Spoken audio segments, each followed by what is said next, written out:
and you're adding this. This is what you get to like come back to. So I'm gonna rank in terms of stress: Latin Baroque program, dog sitting, tour. Where does this fall?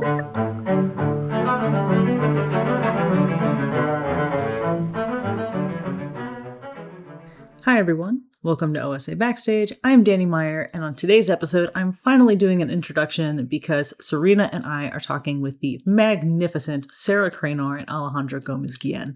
I'm going to let all of Sarah's research and hard work and passion speak for itself. Alejandro is, of course, a delight. The two of them are bringing this exquisite program to perform with our friends and colleagues of the Omaha Chamber Music Society on June 28 at 3 p.m. It's the final performance of the Summer Concert Series. You have to be there, okay? That's not a request. That is, in fact, a direct order. And because you're listening to this podcast in Nebraska, that is a verbally and orally binding agreement that you're going to attend. In any case, Omaha has never seen anything like this. Sarah has curated an exquisite program. You guys are in for such a treat. Enjoy. Because I think Serena and I were talking just before you two logged on, and I think she should start the podcast with this most incredible question, which is how, Serena? Are we just going right in? No. Total chaos. Total chaos for sure. this. Well, I was just reading through. I was at Dani's concert yesterday, and so I was reading through the program notes. And for this upcoming concert, and I noticed you said the percussion part is entirely improvised, and I was just wondering, how do you even begin that conversation with Paul? Like, are there even reference recordings of similar material or I have no idea. Yeah. And we thought that like, that just seems to be the whole big question that like I certainly have for you is like, where do you even begin with this awesome concert? Yeah. Well, first of all, Paul is awesome, as we know, and he's so game. We had a meeting over coffee whenever I was in Omaha last couple months ago and just kind of talked through some things. And then there are a couple recordings either that I direct a Latin American focused early music ensemble called Tonos. So I had a couple recordings of that I shared with him. And then we just talked about a lot of stuff, like what instruments might be appropriate. It's always like the challenge with historical performance because we don't know what it sounded like. But anytime we can refer to iconography, and I'm so excited to talk about this because Paul just texted me the other day. He's like, guess what? The package came. Okay, so my iconography research and in talking with other scholars and stuff, there's an instrument called the quijada, which is a donkey lower jawbone that is very appropriate and very necessary for this music. I was doing a program in May that needed a quijada, and I was talking to that percussion player. He's like, well, I don't have one. I'll just buy one. I'm like, well, hang on a second. My sister runs a cattle ranch with my parents out in Colorado. Maybe we can source one. And we did. And so my sister and I have been texting. Our distant cousins had a situation which would result in a playable quijada. So she went and got it from the field. She mailed it to that percussion player in Indiana who got it in working order. He played it in our concert, and then I took it the backseat of my rental car to the post office and mailed it to Paul, and it has safely arrived to Paul. So Paul is playing the quijada from my sister. Yes, Dani. I usually see the wheels turning. Like Dani's like, I just usually when we're using euphemisms for things, it's not like, look, a donkey died and the jaw was intact, therefore it was possible for it to be used for percussion. It's just, well, you can go down a whole rabbit hole of like treating and preparing, which we won't do. That's a cool rabbit hole at some point. But yes, it had been in the sun an appropriate amount of time, sanitary, clean, safe. Oh, it's not. I totally believe you. I think what's making me what I'm laughing about is like, okay, so it's not you are so far down a rabbit hole that there are like rabbit holes coming out of your rabbit holes. You have the original rabbit hole is a dot to you. And this, I think that's just the coolest thing that not just, okay, I want to back up. I want to back up to the place where before you were sourcing donkey jaws, before you were connecting percussionists from across the country to make this possible, before all of this, where did you decide Latin Baroque music? Where did that calling start? Because that led to all of this. Actually, one man, the head of the Latin American Music Center at Indiana University, Javier Leon, he's incredible. And he approached me towards the end of my time at Indiana and said, we have this ensemble, the Latin American Ensemble. It rotates genre every couple of years. It's never been Latin American Baroque. We would like it to be. Would you like to lead it? And of course, you say yes to that. But I didn't know really what I was getting into. Or I was like, I will learn. I'll figure it out. And hours in the library and talking to people and books. And there aren't like very many sort of reference books. It's much more disparate, I guess. I know that's starting to change, but even starting with the Grove encyclopedia is like, okay, the earliest piece of printed polyphony from the Americas actually we're going to use to open our concert here in Omaha. Like, okay, everyone knows this piece. And it's in a lot of the textbooks as like the example. And then branching from there, reference sections, and then just trying stuff out. And then I've had the chance to work with a couple of really amazing musicologists who are actually the ones going into archives. Cathedral archives are some of the best sources for this music. They've preserved the manuscripts and many times have actually recopied the manuscripts, especially in a composer that was popular. You can actually read the receipts of it costs this much per page of paper to recopy this manuscript. And then the church leadership signs off and says, yes, this cost is worth it. And so it gets passed down to us. Tons and tons of time with that. And it's kind of comes at it from all angles. There are some really great cathedral archival books that have been published that are in a lot of, well, maybe not a lot, in some library reference sections, that kind of thing. And then that ensemble, the Latin American ensemble, it was open campus wide. Anyone who wanted to come and play and sing could. The only requirement is that you had to play a historically informed way on a historical instrument. So we had everything from a bassoon player who had just learned how to finger F sharp on a Baroque bassoon to doctoral level Baroque violin majors, going on in full professional careers. And so sometimes juggling those levels was a challenge, but also introduced me to a ton of reps that I never would have found otherwise. And then Javier Leon actually ended up being the head of my doctoral committee. I ended up doing my research on Santiago Guillén, who's an Italian immigrant to northern Mexico, wrote some just fantastic stuff preserved in the Durango Cathedral archive. So that's where the rabbit hole opened, I suppose. Did you fall in love with it immediately, or did it kind of suck you in before you realized what was happening? I think some of both.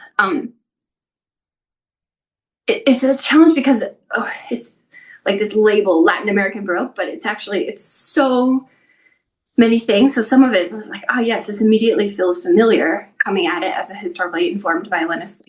This feels like stuff I play. And then some of it was like, whoa, this is so completely different. And I think I kind of love that we don't know very much about it, even though it sometimes makes it very frustrating. And I mean, we don't know kind of the same things that we might know about some other early music. Like, say we're going to do an early Bach cantata. Okay, we know it was at the church in Weimar. We know what pitch that organ was at. So we tune to A465. We know how to pronounce German. Scholars can go even further in how we pronounce historical German and all that. But you kind of know, like, okay, this is what we're doing. We have information as much as, the page can convey. But with this stuff, it's like, well, the organ didn't survive, or there was no organ. We have no idea what they tuned to. Like, are these vocal parts particularly low because that organ was extremely high, or did the people of that area just happen to sing very high, which actually really has happened? And then we don't know, like, who played what. Sometimes there are records of, for example, in the Durango Cathedral, the everybody playing the bassoon at a certain point, it became more vogue to play in the Italian style. So there's actually a register line in the bookkeeping that says, we paid this much to teach all the bassoon players how to play cello, and now they play cello. Done. Okay, that's crazy weird and so cool. So yeah, it's kind of like, there's certainly, you can get as many sources as you can, but there's so many unknowns. I find that fascinating. Like, actually almost everything we'll play in Omaha, we do not start at the beginning and play to the end and finish. It's like, we have to figure out the roadmap. We have to figure out who does what with as many sources of knowledge as we can find, but we get to figure it out, and I love that. So I guess I fell in love with that, to give a very long-winded answer to your question. Yeah.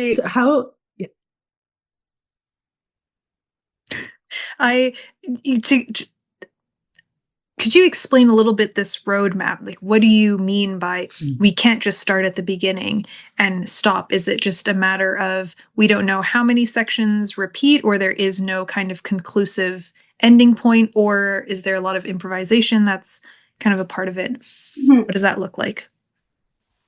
Kind of all the above. So kind of an unusual, interesting twist or turn that we're taking with this Omaha project is much of this music would have been sung, and in lieu of vocalists, actually, we're going to have a lot of brass choir acting as the singers, which I think is a beautiful color. And certainly there would have been instrumentalists probably doubling the texts sometimes. So I'm excited about that. But a lot of the pieces then have like a chorus and some verses, and then maybe a final chorus, and some of them have an introduction. So they're usually all on separate pieces of paper. And we can sort of imagine, okay, probably the introduction goes first, but then it's kind of up to us. Like, okay, how many times the verse, and how often are we going to go back to the chorus? And then are we going to end with the chorus? Well, probably. But some of the verses actually have a pretty compelling end. So the villancico style, sort of sacred song, is sort of modular, I guess, and you get to decide how are we going to put it together. And then it has to be, cohesive to the audience. So some solo sections, and then maybe tutti again, and then I guess that's what I mean by like figuring out what we're going to do. And this time I kind of planned it out ahead of time, but still, if it doesn't work in rehearsal, we'll say, okay, scrap that roadmap, let's try this instead. And that's kind of half the fun of it too. So I was going to ask, I know for these programs, how much preparation goes in just to the music, just to what the music looks like, and try to cut down as many questions as you can while still having that group sense of coming together, making decisions together. And Alejandro, I'm curious, like, because you've been through this process so many times with Sarah, do you think that has that affected you in any way on the podium, even for more contemporary pieces? Or are you kind of thrilled that you have something that's so specific usually in front of you? Yeah, I think it's a great question. I think the idea that a piece of music is represented by notation is always problematic. And I think even when we're looking at a symphony of Mahler, where he supposedly gave us as many instructions as he did, and he did do that, there's still a reason why so many different orchestras and so many different ensembles through history attempt to play his works and interpret them anew and try to find new things about it. So I feel like in this case it's no different. The amount of decisions that have to be made is probably larger, but ultimately it just comes down to the question of how is it being compelling? Like, is the music communicating something? And sometimes just making that decision and trying it in rehearsal and just truly seeing if that comes across is the quest. And like Sarah was saying a moment ago, changing it during rehearsal or sometimes during performances in the moment or through subsequent performances. Like, I know we did this last time, but how about this? So I do feel that it's a nice reminder that sometimes we're so, what is a piece of music? Is it the recording? Is it the score? Is it the addition of, is it the Barenreiter? Is it the urtext proper? Is it the facsimile? And I think just reminding ourselves that the story is not complete, and how we get to complete it is really exciting to me. So it's been such a joy to be part of Sarah's group as much as I have been able to with Tonos. And we've experimented a lot, and some of the things are like, wow, these people were themselves experimenting. Like, I would imagine that they were making those decisions themselves, even though the parts were telling them to do something else. So it's kind of fascinating and very open-ended, and I enjoy that a lot. How do you prepare when you're putting together a group for the first time, even if you've worked with these musicians before in different iterations? How do you prepare a group for that level of flexibility without potentially scaring some of them in the process? I mean, we'll find out if I'm successful. I think it helps that we all know each other, and then I think we have a pretty good kind of personality match about to happen. Everybody coming into it with a sense of like willingness and openness, and then trying to lay enough groundwork that we come in with something, but not so much that we're stuck. So, like I made a kind of a massive sheet, I guess, sort of an expanded project sheet of like, okay, this is the piece, these people will play this, we'll try the first time piano, the second time mezzo piano, the third time add ornamentation and the violins go up the octave, something like that. So I think maybe a little bit different than how a symphony person might open their orchestra folder and like, okay, you play what's in the folder. I hope even that kind of initial information sets a sort of stage for maybe a sort of different way of thinking about the music. And then I've had great conversations with a lot of people, not just Paul, mostly with Paul, since his part is the most up in the air, but of like just kind of how it will go and what we're looking at and ideas and yeah, just setting the expectation of like, we are going to experiment, and that's part of the fun of it. I mean, this is going to sound really dumb, but how do you keep track?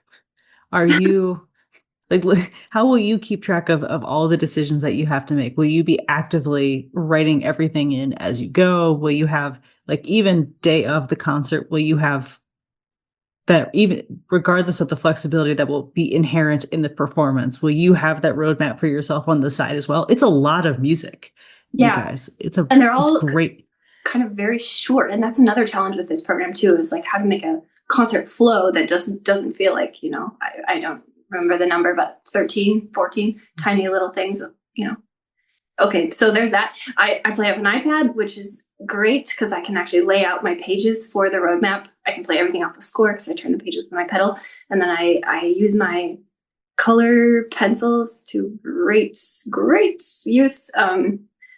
Like things that I know we've discussed and that are sort of more concrete, like say we make a concrete dynamic scheme. Like there's a movement that's the Storm at Sea symphony, and the movement inside there, the middle movement, is the rainbow movement, and it's just so charming. But there's thunder rumbles in that movement. It has the first violin line actually is shaped like a rainbow, which is very cute, and then da da dum, and it's this rumbly thunder. Okay, we're always going to do the thunder is pretty much forte. So a decision that we've all agreed on, I will write in a certain color. And then things that I want to try out, like maybe I know I want to add a little bit of ornamentation here. I'll just put like a kind of squiggly thing in a different color that knows like, okay, I'll do something here, but I haven't planned it out.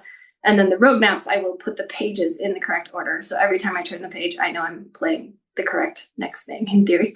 And then I also use set lists. So all of the pieces will be in order and flip between them. And actually it's been a kind of great and also extra work for this program. It feels like the kind of worlds are different, whether you play off paper or digital, and both have problems and both have benefits, but a lot of people are playing off paper for this. And so I realized, we can't manage these page turns. So like Jay made some parts, I commissioned somebody to make a better edition of a couple of things. So that's been part of the prep too. Like, okay, what are we actually looking at and who needs to know what? Because there are no dynamics, there are no tempos. Sometimes you need bits of the score. Like there's an incredible double choir piece that will open the second half. So everyone in that choir needs to know when it's that choir or when it's the other choir or when it's both, and then who's doing what on the bass line, that kind of thing. So laying all of that out too. Yeah. So okay. And so this is, Serena, you and I were talking about this a little bit last week, this idea of music from an earlier time period is not always written in a way that is easy for someone in 2026 to just look at it and understand what you're talking about. So there's actually you're saying that you had to make it more clear that so these specific choirs, these separate choirs, you had to actually make your own addition so that people could understand how these things were supposed to interact. Like, so how much of this music existed in a readable form for say, like, not historically informed musicians prior to you putting this concert together, do you think?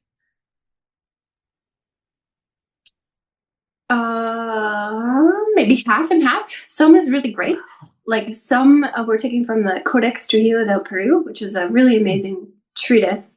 The Viceroyalty of Peru kind of wanted a lay of the land. What do the plants look like? What do people wear? What do they eat? Where do they live? What music do they listen to? How do they dance? And so we get this incredible document that has a bunch of music. And actually the facsimiles, the actual first print is very legible. I've played off that. So that's great. Anyone could read that. The text for the vocal ones is very small, but it's legible. This double choir piece, for example, I've actually never seen the manuscript, which is frustrating. And anytime we play this old stuff, I would much rather see the manuscript, because then I can see what other decisions people down the line have made and decide whether I want to agree or disagree with their decision.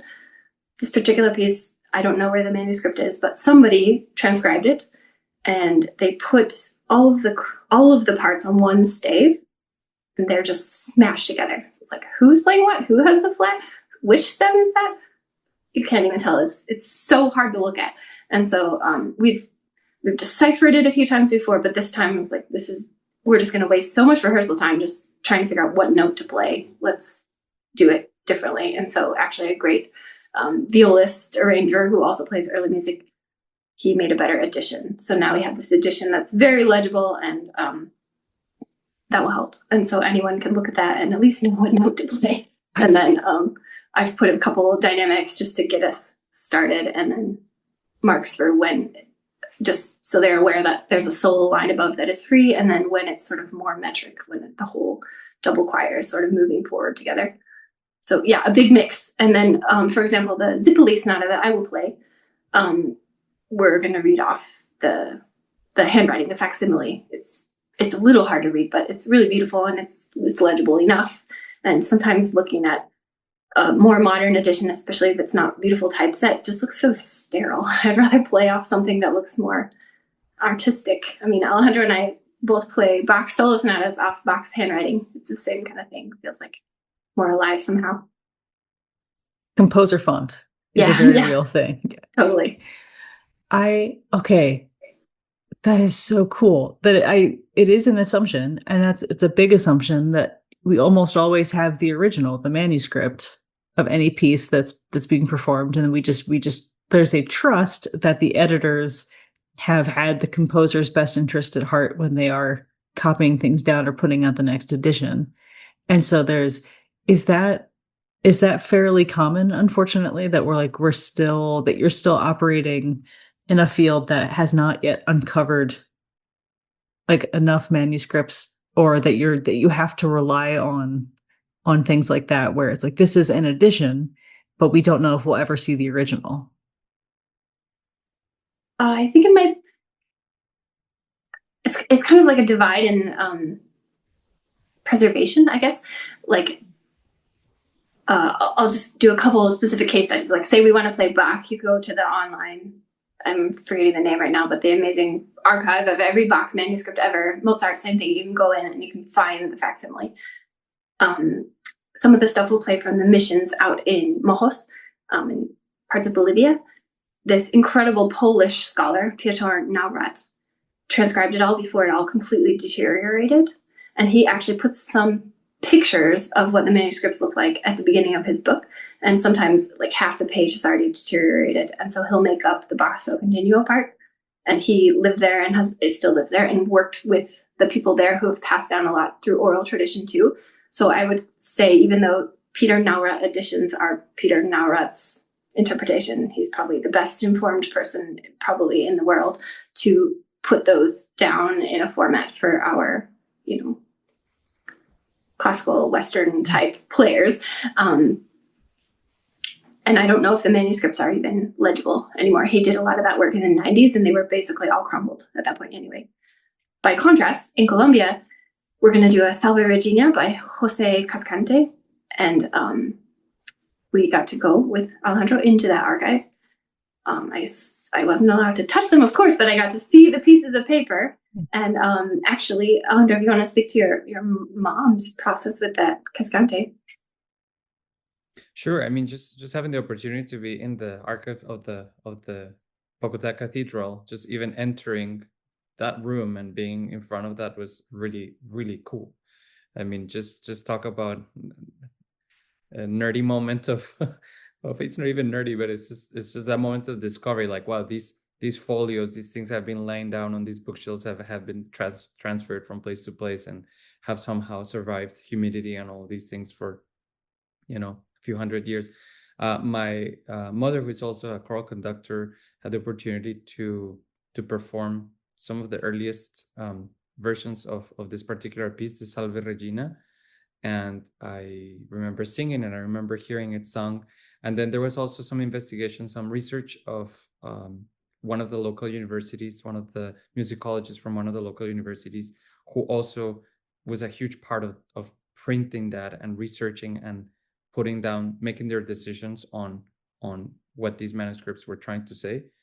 Some of it is alive in that we've made some decisions, not with that piece, but I remember another piece that was part of that archive where some of the accidentals in the music, some of the what we call the ficta, had to be a little bit modified, and ultimately you're making a decision based on a lot of treatises and on a lot of information about harmony that is not necessarily, you don't know if it's the correct thing. I mean, it could go either or, it could be a flat, it could be a sharp, it could be a natural sign here or there. And sometimes how does that create different modality vertically? And so that's been fascinating. But yeah, my mother has sung a lot of those pieces from the Bogota Cathedral archives in all of the choirs for children and for adults that she's directed over the years. And so some of this music for me, it was like, oh, this is totally normal. This is just what happens. And then through working with Sarah and seeing her process of discovery, and I'm like, oh my gosh, this is really such a big deal that I was so privileged growing up, being exposed to this and realizing that it is not normal, that it is really special and really beautiful to know that this was in this particular archive at this particular place in time. And it's always just beautiful to come back to it. I think it's really beautiful music. We talked a lot about like the vocal music and the words, and are there is there a lot of storytelling that's a part of this music, or any sort of message that's a theme, or is it very different between pieces? Is there a lot of word painting? I don't know. That's where sometimes this whole genre can be a little bit tricky, frankly, especially with the mission music. The Jesuit missionaries were oftentimes using music as a tool for conversion. So how do we handle that in the modern era on a non-religious concert series? I mean, we're here to just enjoy this incredible music. Thinking back to, we did one of the earliest preserved, at least recorded, preserved operas in an indigenous language called Chiquitano Becerro.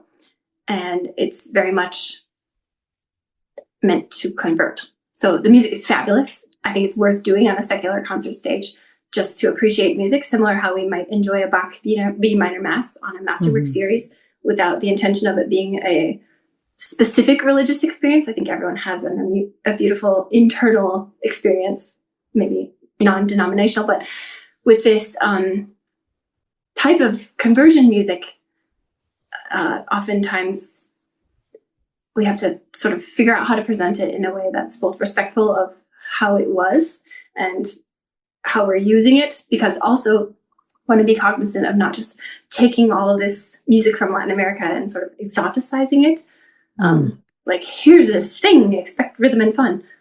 well, it's much more complex than that. So kind of handling that, especially on the mission side, the Jesuit mission side. And then a lot of what was preserved was in the Catholic Cathedral archives. So we have a lot of extremely deep Catholic texts. And Santiago Guillén, who unfortunately is not on this program, but maybe a future program.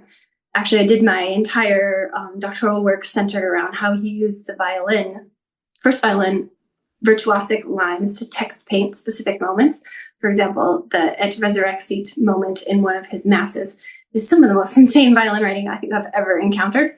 And it seemed maybe a little bit like he had some students and then himself, and maybe he was a little bit bored. And so he gave himself a lot to do. I'm like, okay, how does that text paint that? It's magnificent. Also in the Hanek Papchak, the first piece that we will do on the Omaha program, we'll do it without texts, but there are, I believe, 24 verses. I might be wrong on that number, but it's a very large number of verses. And the later verses especially get into local imagery. So like there's the fruit of the chonta palm, and then this particular corn kernel, and this particular type of jaguar. And so mixing traditional Catholic religious texts with local and more indigenous traditions, that was kind of a beautiful coming together, or at least a way of putting both traditions side by side. So yeah, it's kind of a complex question. Maybe in terms of like an Italian aria where one word has a really florid melisma, maybe slightly less of that, but many, many different ways of painting text and then painting story. And trying to think if there are any other very specific examples in this program. Well, you mentioned already the storm and the rainbow, which is just fascinating. I love also that you use different colored pencils to mark in things, because you are in fact creating your own rainbow throughout your score. I love also that Santiago kind of sounds like the opposite of Vivaldi, who had his embarrassment of riches with his students. He's like, "Here, go forth, girls, play these concerti." And meanwhile, Santiago's like, "I need something to do." Yeah. I mean, pure conjecture on my part. Let's make that clear, but yes. Yes. But I think I love that. So Serena, if I may, and Dani too, just going on these very, I think, fascinating issues of narrative and meaning, when we juxtapose this with trying to what is the meaning of Brahms 1, and we go in and this is what he was going through, and he wrote it by this place, and with Dani, with our time together, with our pre-concert talks and everything, I mean, just all the time trying to attempt to convey some sort of meaning, Right. And I think there's something kind of beautiful about the idea that Jesuit missionaries would be, in the case of the Jesuit missionaries, I mean, this were many of the groups that went to Latin America and did work there, but let's say they're talking about the fruit of this particular palm tree, and like Sarah was saying, and they're talking about this particular corn kernel. I find something beautiful about involving elements of nature, even if it does have this slightly problematic tinge of the final goal of conversion, and we're acknowledging that we're bringing forth a music that was done in Latin America by European descendants or European musicians themselves, and what are elements that maybe were being played at that time by indigenous populations, or being brought into music, into some sort of musical form by indigenous population, and what some of these composers, some of these Europeans would have picked up on and then kind of catalog. And so to what extent we have some maybe rhythmical figures or things that maybe we would not know now if it hadn't been for the missionaries, and also acknowledging how much was just borrowed / stolen. And it's tricky. And then, like Sarah was saying earlier, our job is not to necessarily have a strong point of view about that, but to at least shed light on the fact that this music does exist and does deserve to be heard. So I don't know, we talk about rabbit holes, right, Dani, from what you were saying earlier, but it's a complex topic, and not unlike some of the answers we have to some of the questions, excuse me, we have to answer when performing things that were written more recently. In some ways, it's almost comforting to know that this question, that this is never not going to be a thing we'll have to wrestle with. And it doesn't, whether we're talking about Brahms or we're talking about the missionaries, or we're talking about Black music in America, or we're talking about it is weirdly comforting. The humans have always done this, and then we have a great time claiming that things are ours, when the reality is there's no such thing as creation in a vacuum. So whether or not you admit it, you have been influenced, you have been inspired, you have gathered something that you have deemed important and powerful and useful. And so there's also something comforting about our job is to preserve it, and to not, as you said, it's just to not let this ever disappear, so we can forget that it existed, or that we can forget that this is a tactic as old as time. And it is kind of, like I said, it's weirdly comforting to know that we can go to a completely, for me, unexplored genre of music and still find that this is still a question that we have to wrestle with. Who does this belong to? So, I don't know why this question popped up into my mind, but did they have also, speaking of other people who could maybe influence the direction of music, did they have people who were patrons, kind of commissioning works or composers, or was it really mostly church music, or were there kind of independent people who said, please, I'm royalty, please write me a blank? Great question. I think mostly within the church, especially in the slightly more remote cathedrals, there's a little more artistic freedom, which is why Guillén was kind of, I think, especially free to go his own way with this crazy violin virtuosity. We're doing Ziboli. Domenico Ziboli was an Italian who came also. I think for some of them, they were very much trying to get involved in the opera scene in Mexico City, with less success than they would have liked. And so it seems to me like their church music was a little bit of a artistic outlet in that way. So some of their sacred arias are maybe more operatic than other settings. And then to go back to the mission music, a lot of this music that we do have, thanks to these types of scholars, is anonymous. And so likely local musicians, because you only signed your work if you were a Spanish noble or of Spanish noble descent. So not so much on this program, but I've done programs of Northern Mexico convent music. And it's fairly safe to take the assumption that anything anonymous was likely written by a nun in that convent. With the mission music, something anonymous was likely written by a local musician. Also, I think that idea of authorship was just less important all around, but there definitely was that element of who signed their work. So that also makes this research really a challenge, because if there are 676 anonymous pieces in this particular book, it's where do you even start? At least when we have a composer name, you can kind of okay, well, I'll at least start looking at somebody I know. Well, if they're all anonymous. So that's been a big rabbit hole. And I found some of my absolute favorite pieces of music across all genres in those anonymous works, but I still haven't waded through all of them. So yeah, less sort of patron influence than we might think in other genres of music or other regions. Totally. Yeah.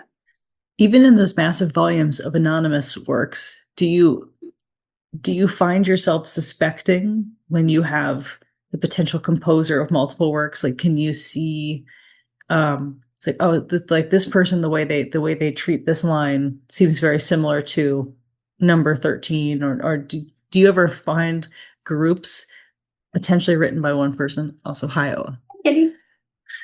Not so far. Okay. But I would love to. Not so far. It seems like the cathedral archives tend to have grouped their manuscript by composer, so they've already sort of made that assumption for you. And then there are less anonymous things in the cathedral archives. The mission archives are almost all anonymous, except the few that are titled. And so it's such a large body of anonymous work, I wouldn't know who to sort of ascribe it to. And then the convent archives, they also were sort of separated, like who are the guests that came in, all their manuscripts are sort of in this pile or category, and then the others are separate. I haven't found patterns like that yet, although I have found the reverse actually twice. There have been a couple times, 2 times specifically, there has been a mass that I was looking at that is credited to Zipoli but really doesn't sound like Zipoli. So I wonder if it's maybe a student or Zipoli wrote it in a really big hurry. They don't seem to have quite the same quality. So there are 2 pieces I run across that are not in this program that I suspect were written by somebody else. Maybe a student, maybe a not very advanced student. But Okay, so that leads us to, how in the world did you narrow down to the pieces that you're putting on this program? Well, this was really fun for me because it kind of got to be the sort of greatest hits of what I've found so far. Like, oftentimes with Tonos, with my group, it's been sort of needs to fit a theme, or it's a particular collection of manuscripts that we're helping a musicologist get heard for the first time, or it's been a little more restricted. And with this, it was like, what do I think people would want to hear? Well, these are the ones I'm really excited about. So that was really fun. And then figuring out, okay, what is the personnel going to look like without singers? How are we going to make this cohesive? And I haven't done it yet with brass in lieu of singers. So I'm really excited about that. And every piece on here, I'm really excited about. So. Okay, so it is a large group, but obviously there's differing forces for each one, it seems. So can we walk through some of the more interesting, not interesting. Your violin is very interesting, both of you. I'm sorry, I almost accidentally insulted your very nice, very normal violin. Talk about how the brass is better than strings. That way you're saying. You have sack butts.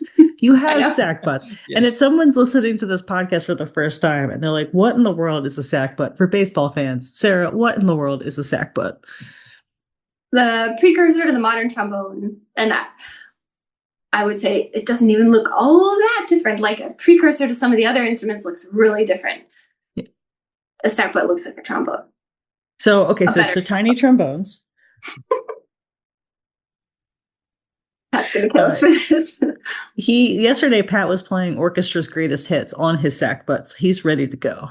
I caught him playing the Till Eulenspiegel horn solo on that sack butt yesterday. Okay, see, you also have an instrument that is undoubtedly different, and that's the theorbo. Yes. So let's talk about that, because that will be totally new to most of our audience. And that will be the one that if you look on stage, like, what is that thing? It's a theorbo. Other than the donkey jaw, that will be the other. What is that thing? The theorbo it's really an incredible instrument. It's like a double-necked, very many strings lute. So there's a sort of regular length body and strings with frets that you finger, and then there's another neck with drone strings similar to a harp that are an octave, I think, maybe 2 octaves lower than the strings that you finger. The fretted strings. And so the bass strings of the theorbo can play a whole scale down. But unlike a modern harp, which you change the pitch with your feet, you change the levers to switch from like F to F sharp, for example. If we want to switch keys, Dushan, our theorbo player, is going to have to put the theorbo down, stand up, and tune the bass string to the right pitch, because they are just gigantic strings. I think he has one of a hilarious juxtaposition between historical and modern life. So this is a very historically informed instrument, but it has to fit on an airplane. So his neck, he loosens all the strings, and it has a hinge in the middle, and he actually folds the bass strings down so it can fit in an airplane seat. So I just think that's a hilarious modern life necessity. He's also going to play Baroque guitar, which will look pretty much like a modern guitar, except for if you get up close and you look inside the center where the sound comes out. I believe in most modern guitars, it's just an open hole. But on Baroque guitar, there's this really, really amazing piece of art right there called the rose, and it's this like complicated patterned thing. It's gorgeous. So if you get the chance to see it up close, do check it out. It's super cool. You will also have so Paul, what is Paul playing besides the Donkey's Jaw, which I know has an official name, but I don't think I could pronounce it. Quijada is the Quijada? Quijada. Okay. He and I talked about some seed rattles, different kinds of rattles. He'll play a tambourine, sorry, for some of the more Italian style things. I think he might play a cajon, which is like a sort of a box percussion instrument that you sit on. Some different frame drums. We joked about a wind machine. I don't think he sourced a wind machine.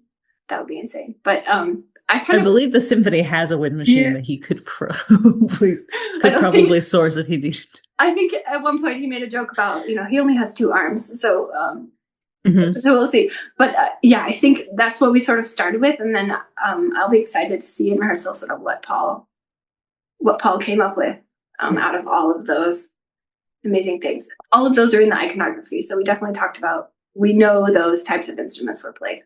So I think that's a starting point. You will also have so you have cello instead of viola da gamba this time, or is Micah playing? He's just playing cello. Okay. We sort of stuck with things that are sort of Italian in style, and so cello was the most appropriate. And also, originally we weren't sure there were going to be sackbuts, and then I wasn't sure what pitch. Just for the sake of convenience, we all agreed, okay, we're going to play A440, which means everyone can play whichever instrument they're most comfortable on. I think for this, actually, Alejandro and I will play our modern violins, but with Baroque bows. I'm not sure if Michael will tune up his Baroque cello or not, but Bobby, of course, will be playing his modern bass. So 440 was the best sort of compromise across the board. And then Federico playing trumpet. It needs to be at 440 because that's, nice. I was wondering that too, because you said you can make best efforts to guess what they would tune at, but just imagining having an entire ensemble retuned to a different A between different pieces sounds like a circle of hell that I don't think most. Yes, I did it once on one recital in graduate school, and I learned my lesson, and that will never happen again. It's a terrible idea. One pitch, the whole concert.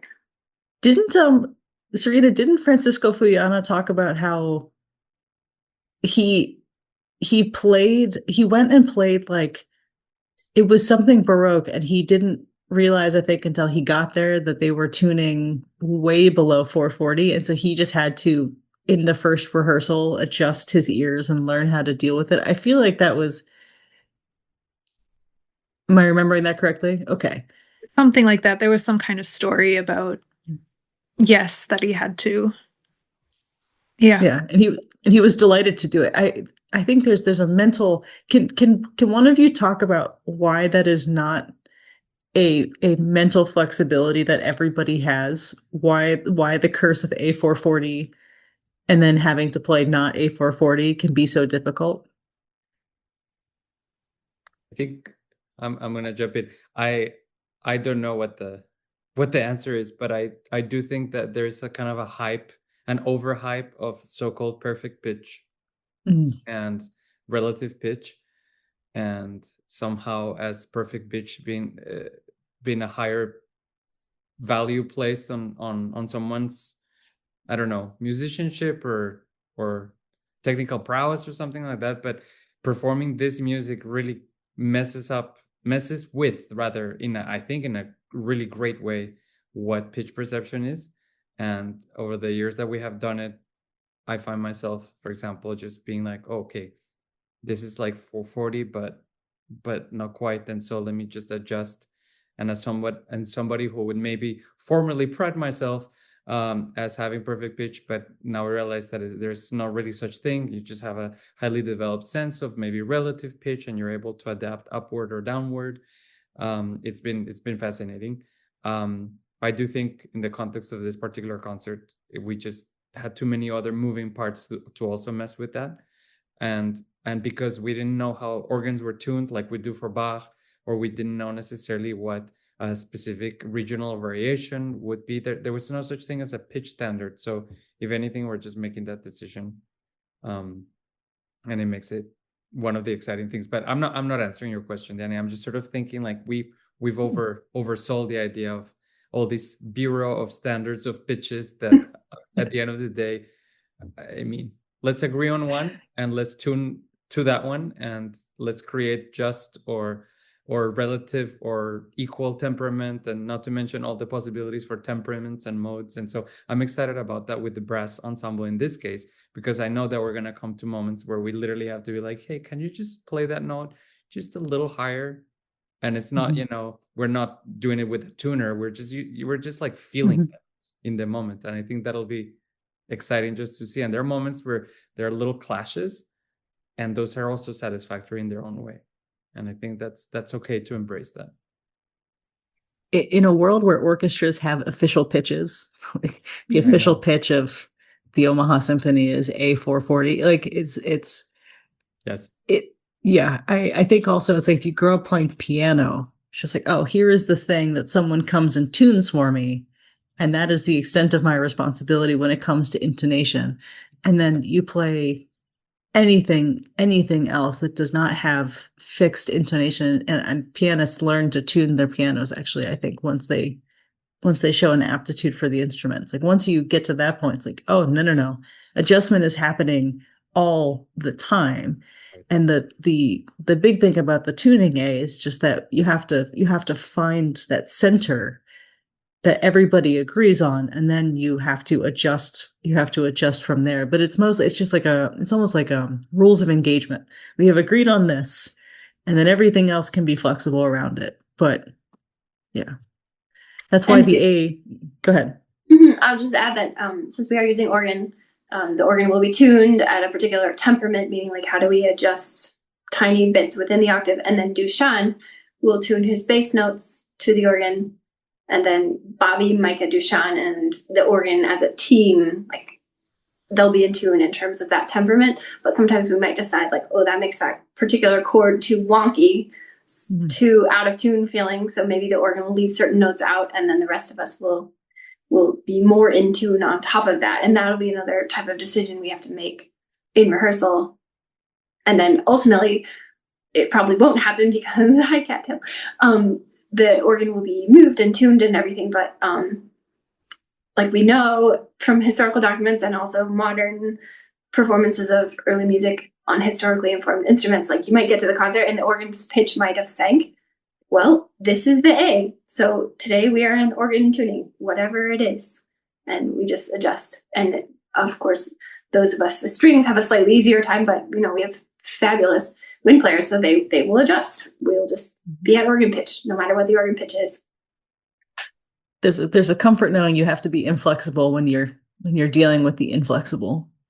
So, what are you guys? This has been absolutely lovely. I guess my final question, Serena, my final question is, what are you looking forward to most this week? Whether it's a piece on the program or part of the process, what are you most excited to do? I just think anytime you kind of put this much energy and time and craft into all of the behind the scenes to finally hear it, to actually like hear the music, I'm so excited about that. And I'm really excited for this music to be in Omaha. I can't wait. Yeah, and I completely second that. I'm especially excited to see some of these wonderful people, including hopefully you and Dani and Serena too. And it's Omaha is just a lovely place always to return. And I think this particular group of musicians will be excited about having a say and be part of the process of making those decisions in an environment in which sometimes, going back to our earlier part of our conversation, in symphony orchestras, because of time, because of money, things have to be regimented in such a way that it unfortunately leaves less room for that sort of collective building of creativity. I think will be so nice to just kind of experiment with friends and colleagues who are so awesome. Love it. Thank you both so much. We cannot wait to see you this Sunday, obviously, hopefully before, but just can't wait to see it all come together. Thank you so much. Thanks. Thank you. Yay. Yay. Thanks, guys.